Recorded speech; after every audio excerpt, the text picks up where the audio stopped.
This is your First Alert forecast with meteorologist Kevin Phelps. We've made it to Friday, and we have a beautiful sunrise taking shape here to start your morning off. Have a barge coming down the Mississippi. There's a little bit of wake and some ripples there on the river as we continue to deal with some winds from the south and west.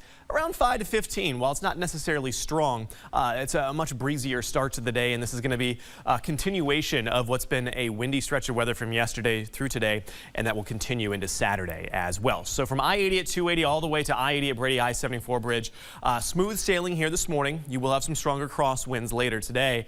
Down to 57 in Maquoketa, but at 61 in Clinton, mid-60s in Burlington, and I think this is kind of a good indication.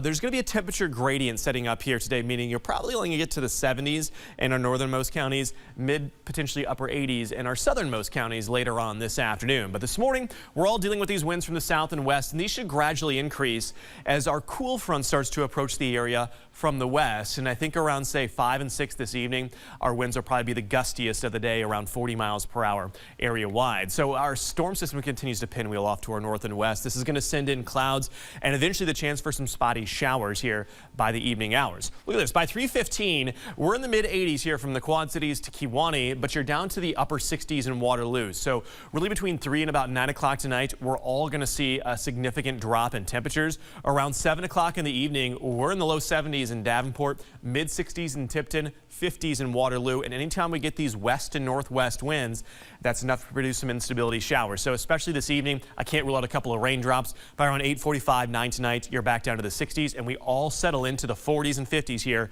early Saturday morning. That means you could have some wind chills in the mid-40s if you're out setting up for the farmers market early on Saturday morning. Now here's where Exact Track I think is underdoing our temperatures. After we get some sunshine here on Saturday afternoon, we've been very dry here through the month of May, and May sunshine is quite strong. So even though we're going to have these northwest winds, the ability to warm our air mass up is pretty easy. So I think we're going to get closer to 70 in most locations as opposed to the mid and low 60s. But as you head into, say, Sunday, you're back with sunshine, much lighter winds, and this is going to allow everybody to recover to the mid 70s. So kind of looking like the pick day of the weekend as far as maybe getting out and about and enjoying Mother Nature. Now, drought monitor continues to show dry conditions here everywhere highlighted in yellow. These beige colors correspond with moderate drought there along Highway 20 and our southernmost counties. The reason I'm highlighting this is because I think we're going to see major improvements in that department over the next really 5 to 7 days. Notice right here in the Quad Cities, right through the heart of the TV6 viewing area, orange and red. That corresponds with 2 and 3 inches of rainfall here as we get into the next 5 days. Now, a lot of this is going to occur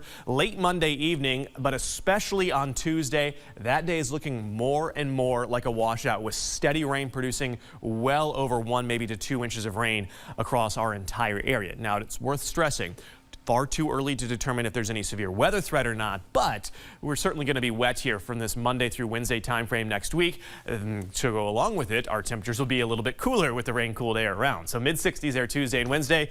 Trending drier here, hopefully, as you get ahead of Memorial Day weekend with highs near 70 again next Thursday. Well, if you